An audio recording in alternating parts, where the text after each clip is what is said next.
चलिए तो छात्रों नेक्स्ट टेक्निकल इशू हो गया था जी। मैं देखता हूँ नेक्स्ट जो कर रहा है यहाँ 10x है ना। हाँ तो x बराबर क्या होगा जी 25/10 हो जाएगा। तो 5 बटा क्या हो जाएगा 5 बचे 25 और 2 बचे 10 तो 5/2 हो जाएगा। 5/2 ऑप्शन में है, बिल्कुल है। बहुपद इतना के घात पूछ रहा है भाई, घात तो बड़ा आसान है ना। ऊपर 2 दिख रहा है पावर, तो आंसर भी क्या हो जाएगा 2 हो जाएगा। आंसर भी क्या हो जाएगा 2 हो जाएगा। ये मेरे मित्र ये जो है ना बड़ा परेशान करता है वो जो मेरे हाँ मक्खी साहब। चलिए द्विघात समीकरण निम्नलिखित में कौन है पूछ रहा है, किसका घात 2 दिख रहा है। ये तो समीकरण बहुपद के रूप में है ही नहीं, यहाँ भी नहीं है।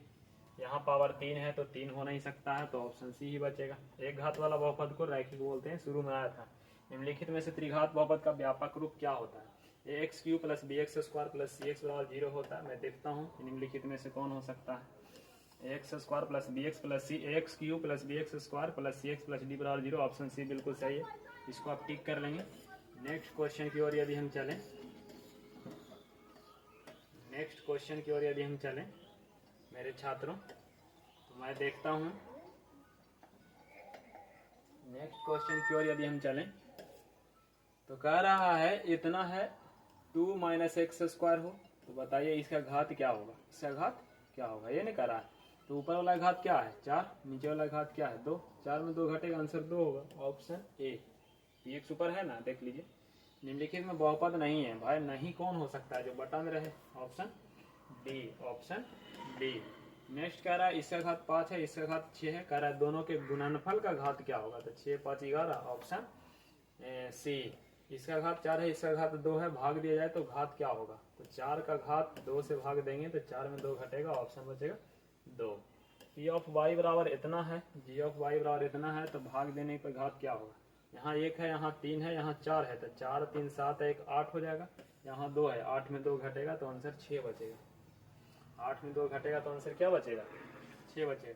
कौन बहुपद नहीं है, जो बहुपद नहीं है वो रूट में दिखता है। ऑप्शन सी बिल्कुल सही है। अगर नेक्स्ट क्वेश्चन की मैं बात करूं तो 31 के बाद 32 नंबर क्वेश्चन की ओर मैं चलता हूं। 32 की ओर यदि हम चलूं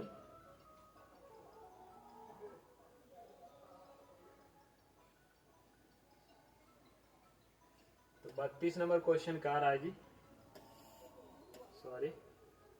32 नंबर क्वेश्चन क्या बोला जा रहा है कि बहुपद इतना और इतना का घात क्या है। तो 4 यहाँ 2 यहाँ, 4 और 2 क्या हो जाएगा 6 हो जाएगा घात, बिल्कुल सही है। नेक्स्ट क्वेश्चन की यदि मैं बात करूं तो कह रहा है इसका घात 4 है, इसका घात 2 है, दोनों को भाग करने पे घात क्या बचेगा 4 में 2 घटेगा, आंसर 2 हो जाएगा। बहुपद इतना का शून्य का 2 है, निम्नलिखित में से px का गुणनखंड क्या होगा। हाँ ये नया पैटर्न का क्वेश्चन आया है। कह रहा है 1 शून्य का 2 है, यानी x के मान 2 है, तो 2 इधर आएगा तो माइनस में होगा, x - 2 हो जाएगा। नेक्स्ट कह रहा है कि बहुपद इतना और इतना का घात क्या होगा, तो 3 और 2 कितना हो जाएगा 5। निम्नलिखित में कौन बहुपद नहीं है बता में। Option D. यदि बहुपद px का एक शून्य जो है -4 है, तो निम्नलिखित में px का गुणनखंड क्या होगा, बिल्कुल इसकी तरह। x बराबर दिया है जी -4, तो कह रहा है कि गुणनखंड क्या होगा -4 लेने आएगा तो +4 हो जाएगा। क्या हो जाएगा +4, देख लीजिए ऑप्शन ए। 37 के बाद 38 नंबर कह रहा है इसका पावर 4 है, इसका पावर 5 है, इसका पावर 4 है, तो दोनों के गुणनफल का घात क्या होगा। 5 और 4 कितना हो जाएगा 9 हो जाएगा। 5 और 4 कितना हो जाएगा 9 हो जाएगा। 5 और 4 कितना हो जाएगा 9 हो जाएगा। ठीक है, नेक्स्ट देखते हैं निम्नलिखित में से कौन बहुपद है। निम्नलिखित में से कौन बहुपद है, बटा में है नहीं हो सकता, रूट में है नहीं हो सकता, बटा में है नहीं हो सकता, तो ऑप्शन डी ही बिल्कुल सही जवाब है। नेक्स्ट इसी के तरह हम आगे चलते हैं जी। 39 के बाद आगे क्वेश्चन देखते हैं नेक्स्ट चैप्टर की ओर। इसी का एक्सरसाइज नेक्स्ट देखते हैं। तो कह रहा है 2.2 की ओर कि निम्नलिखित में से कौन शून्य हो सकता है। निम्नलिखित में से कौन शून्य हो सकता है, तो मैं देखूं तो कह रहा है x² -3, बोले तो -3 हो जाएगा +3 होगा। 3 के रूट निकालेंगे तो प्लस माइनस में √3 होगा, प्लस माइनस में √3 होगा। कह रहा है 4 और 7 वाले द्विघात बहुपद की संख्या क्या होती है। 4 और 7 वाले द्विघात बहुपद की संख्या क्या होती है। ऐसे होता तो 1 है पर ऑप्शन है नहीं, ये वाला क्वेश्चन मेरे हिसाब से गलत है। ax² + bx + c = 0 के लिए आलेख कैसा होगा। द्विघात समीकरण का आलेख पाराबोला होता है, परवलय। 2 8 वाले बहुपद की संख्या क्या होगी, ये बिल्कुल सही जवाब है। इसकी तरह 1 होगा, इसमें भी 1 होना चाहिए था लेकिन ऑप्शन गलत है। यदि किसी द्विघात बहुपद के शून्यक 2 और 6 है तो द्विघात बहुपद क्या होगा। मैंने कौन सा बहुपद है इसका शून्य निकालने के बाद 2 और 6 आने वाला है। यहाँ अल्फा 2 है और बीटा क्या है 6 है, तो दोनों का योग क्या होगा 6 2 8, दोनों का गुणनफल क्या होगा 12, तो माइनस 8x होगा, कारण x square minus alpha plus beta into x, plus alpha into beta और 0 होता है, तो एक्स के साथ अल्फा प्लस बीटा माइनस में रहता है तो माइनस 8 होगा, अब प्लस में 12 होगा, माइनस 8 प्लस 12, यही तो दिख रहा है हमको। चलिए तो ऑप्शन डी बिल्कुल सही है। द्विघात बहुपद इतना के शून्य क्या होगा, प्लस होगा माइनस होगा क्या होगा, तो निकालना पड़ेगा ना, ऐसे थोड़ा पता चलेगा कि क्या होगा। चलिए निकाल करके देखते हैं। तो y square plus 16y plus 55 equal to 0।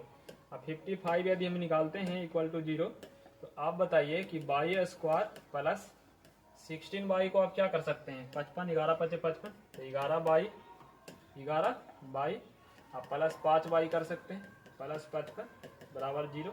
तो बाई कॉमन यदि लेते हैं तो बाई प्लस 11 प्लस 5 कॉमन लेते हैं तो बाई प्लस 11 बराबर 0।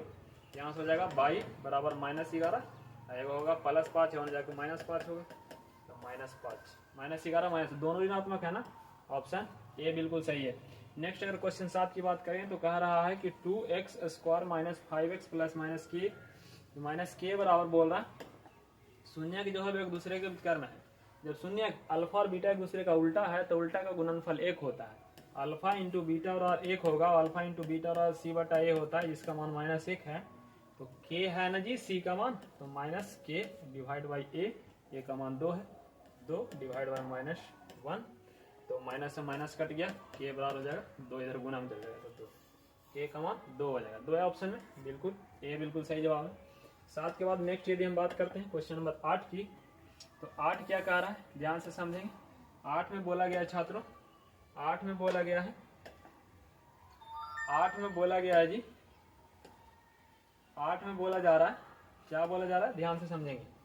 द्विघात बहुपद के शून्य की संख्या कितनी होती है, भाई इतना आसान, 2 होती है। द्विघात बहुपद इतना के शून्य है, इसका शून्य कौन हो सकता है निम्नलिखित में से, देखिए यहाँ 2 है, यहाँ 2 है, यहाँ 2 है, तो 2 को आप रखो ही मत, 5 रख लो, 5 रखने से ये दोनों ऑप्शन छट जाएगा, ठीक है।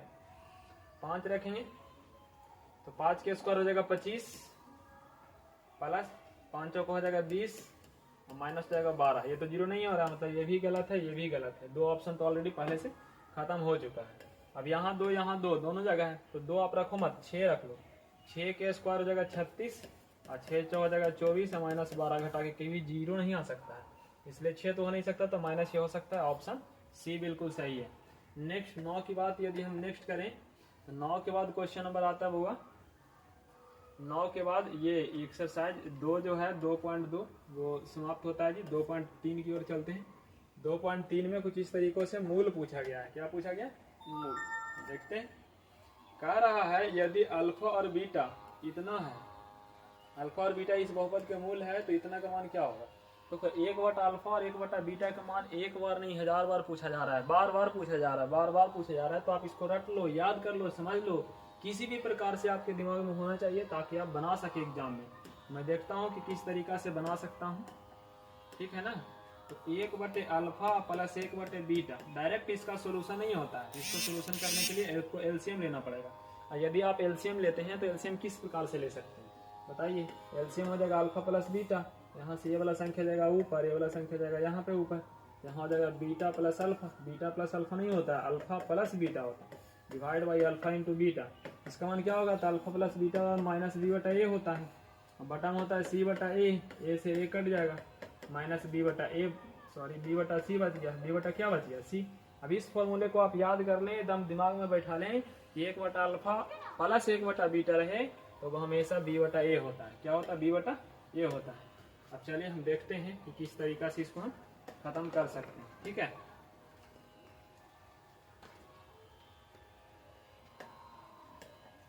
तो 1 अल्फा प्लस 1 बीटा बराबर क्या बोले माइनस बी बटा सी, बी का मान बोल दो छात्रों, यहाँ से 1 है, माइनस 1 बटा में सी का मान 1, तो आंसर भी -1, ऑप्शन बी। यहाँ बिल्कुल फिर से पूछा गया वही चीज, फिर से माइनस बी बटा सी, माइनस बी का मान -2 बटा सी का मान 3, -2 बटा 3, कितना आसानी से बनता है भाई, थोड़ा सा दिमाग तो लगाओ, एक फिर से क्वेश्चन वाई पूछा है, माइनस बी बटा सी माइनस माइनस प्लस 3 बटा में सी का मान 5, 3/5। एकदम डायरेक्ट आंसर आ रहा है 3/5, ऑप्शन है।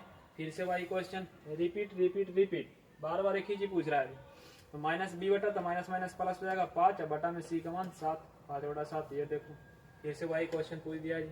बार बार एक ही क्वेश्चन पूछता है, बार बार एक ही क्वेश्चन पूछता है, इसलिए इस पे आप गौर करेंगे, इस पे आप क्या करेंगे, गौर करेंगे।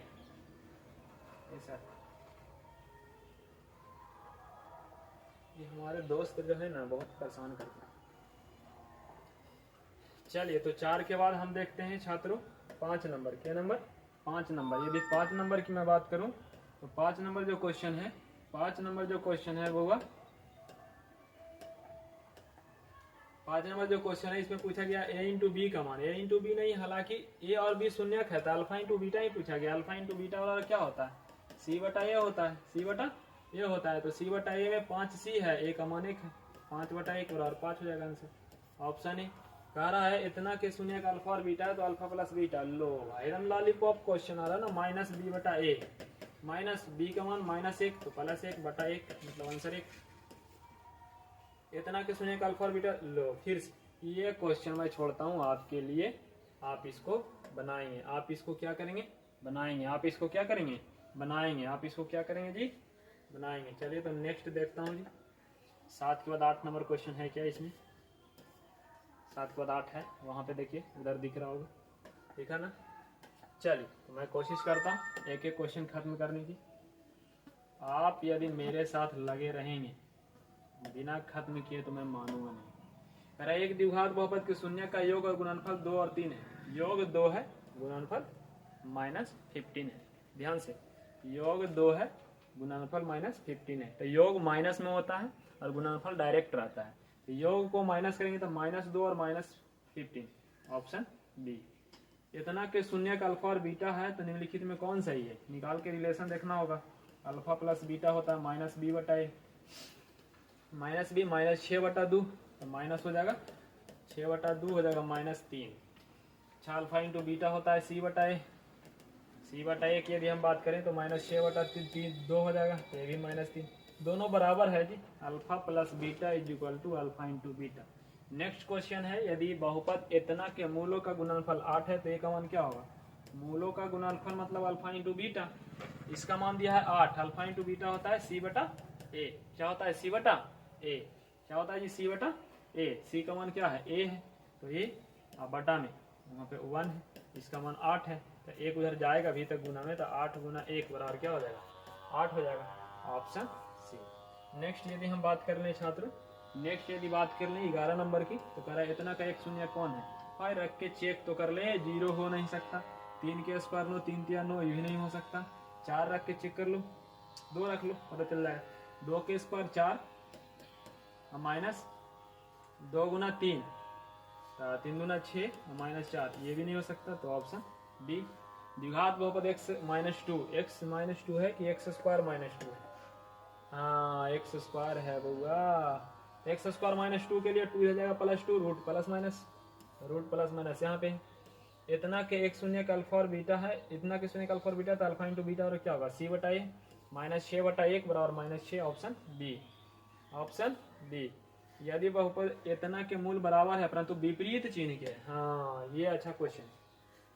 मूल अगर विपरीत है तो अल्फा इंटू बीटा 1, मूल बराबर है लेकिन विपरीत चिन्ह के है, एगो प्लस में एगो माइनस में, तो अल्फा प्लस बीटा बराबर 0 होता है। उस स्थिति में क्या होता है? अल्फा प्लस बीटा बराबर हो जाता है 0। अल्फा प्लस बीटा -b बटा ए होता है बराबर 0। तो -b बटा ए की यदि मूल बराबर है परंतु विपरीत चिन्ह के है तो ए का मान क्या हो? -b माइनस माइनस प्लस, तो -a बटा में 1 बराबर 0, तो -a, यानी कि ए का मान भी 0, ऑप्शन डी। नेक्स्ट बोल रहा है इतना के शून्य कौन से हैं? ये तो निकालना पड़ेगा, ऐसे तो पता चलेगा नहीं कि कौन सा शून्य है। इतना के शून्य कौन सा है तो निकालना ना पड़ेगा जी। निकाल के देख लूं? Okay okay, x square -√2x और -12 इक्वल टू 0। 12 के गुणनखंड निकालेंगे बउआ तो हो जाएगा 4 3 12, √2 किने से आएगा जी? देखो और भी तरीके हैं, बहुत सारे हैं। द्विघाती सूत्र लगा लो ना, b निकालो, b² -4ac C, B square minus 4ac, B square minus 4ac, तो बी की जगह √2 के स्क्वायर 2 minus 4 into A into C, 12 3 36, 12 चौका 48, माइनस माइनस प्लस हो जाएगा, 48 2 50, 50 के वर्गमूल हो जाएगा, √d निकालेंगे तो 5√2, 5√2, तो x बार होगा minus B plus minus √d बटा 2a, तो हो जाएगा माइनस बी प्लस माइनस इसका वर्गमूल 5√2, सॉरी बी नहीं रखे क्या, बी में √2 रख दो, √2, ओके ओके ओके, √2 और डिवाइड बाई ये 2a, तो खाली 2, यानी कि √2 कॉमन ले लेंगे, तो होगा -1 plus minus √5 divide by 2, cut जाएगा √2 बार में। ऑप्शन किसी भी तरह से ऐसा कोई दिख रहा है नहीं, इनमें से कोई नहीं। 16 के बाद नेक्स्ट, 16 के बाद नेक्स्ट की यदि हम बात करें, ये क्या हो गया छात्रों, सॉरी मैं देखता हूँ, 16 के बाद ये नेक्स्ट बात करता हूँ, 16 के बाद 17 नंबर, तो 17 नंबर आपसे बोला जा रहा है, 17 नंबर बोल रहा है कि निम्न में से किस द्विघात बहुपद के शून्यक का योगफल 3 है, योगफल 3 है और गुणनफल -10 है, गुणनफल -10, गुणनफल -10 है, ठीक है। देखता हूँ जी, तो नेक्स्ट क्वेश्चन बोल रहा है बउआ, नेक्स्ट क्वेश्चन क्या बोला जा रहा है कि योगफल होना चाहिए -3, योगफल होना चाहिए -3 और गुणनफल होना चाहिए, सॉरी योगफल 3 होना चाहिए, गुणनफल -10, तो -3 और -10 हो जाएगा ऑप्शन सी। नियमित कार्य शून्य कितना है, तो अल्फा प्लस बीटा -b बटा ए -5 बटा 1 -5, इतना के शून्य कौन कौन हो सकता है, भाई निकाल लो ना, कौन शून्य हो सकता है पता कैसे चलेगा, बिना निकाले तो पता चलेगा नहीं, इसको सोल्व करना आपका काम। अरे इतना के शून्य का गुणनफल क्या होगा, पहले इसको सोल्व करने के लिए क्या करना होगा, इसको गुना करना होगा, तो 2 माइनस x गुना x, तो -x² minus minus plus x हो जाएगा, ठीक है। चलो तो 2 माइनस x², यदि मैं इसकी बात करूं, कह रहा है शून्यांकों का गुणनफल, तो अल्फा इंटू बीटा -b बटा ए, -b यहाँ से होगा -b बटा में ए -1, मतलब कुल मिला के आंसर 1 हो जाएगा। 1 मिनट से तो x² जाइएगा, मैं नहीं जाऊंगा, बोल दीजिए चल जाएगा। नेक्स्ट बोल रहा है जी कि x² - 2x - 3 के शून्यक कौन से हैं, कौन से हैं, तो निम्नलिखित में से कौन शून्यक है, इसके लिए आपको सॉल्यूशन करना होगा। 3 रख के देख लीजिए, 3 के स्क्वायर 9, 3 दूना 6, -3, 3 सही है जी, तो ये सारा ऑप्शन गलत है। 1 रखेंगे तो 1 के स्क्वायर 1, -2, 1 गलती है, माइनस हो जाएगा। तो चलिए ऑप्शन बी, इतना के शून्यांकों का योग क्या होगा, शून्यांकों का योग मतलब अल्फा प्लस बीटा बराबर -b बटा ए, -b बटा ए, तो माइनस माइनस प्लस 11 बटा 6, 11 बटा 6 ऑप्शन सी है, ऑप्शन सी है। अल्फा इंटू बीटा इतना के शून्यक है, तो अल्फा प्लस बीटा, फिर से सेम क्वेश्चन, मूलों का योगफल, मूलों का गुणनफल 1 बटा अल्फा प्लस 1 बटा बीटा, अल्फा बटे बीटा, बीटा बटे अल्फा, बिल्कुल ही पूछा जाता है, तो आप ध्यान से इसको समझ लें, रट लें, याद कर लें, इसके बिना अधूरा अधूरा फील होगा जी एग्जाम में जाकर। तो अल्फा प्लस बीटा बोल रहा है बुआ -b बटा ए, तो माइनस माइनस प्लस हो जाएगा, 3 बटा में 1, तो 3 हो जाएगा, यहाँ से 3 हो जाएगा। किसी द्विघात बहुपद के शून्यक 5 और -3 है, तो द्विघात बहुपद क्या होगा, शून्यक जो है वो 5 और -3 है, तो योग हमको चाहिए ना, तो दोनों को जोड़ेंगे यदि तो 2 हो जाएगा, गुणनफल करेंगे तो -15 हो जाएगा, मतलब -2 और -15 चाहिए, -2 और -15 सी में दिख रहा है। चलिए नेक्स्ट कह रहा है इतना के शून्यांकों का योग क्या होगा, अल्फा प्लस बीटा, -b बटा ए हो जाएगा, बार बार एक ही चीज हो रहा है, इसका तो आंसर तक याद होते जा रहा है जी, -3 बटा 1 करेंगे तो -3 हो जाएगा। 25 के बाद यदि नेक्स्ट क्वेश्चन की बात करता हूं, तो 26 नंबर आपसे पूछा जाएगा। 26 बोल रहा है कि इतना बराबर क्या हो सकता है, तो गुना करेंगे तभी मालूम चलेगा ना कि क्या हो सकता है, गुना करके मैं देखता हूँ जी कि क्या हो सकता है।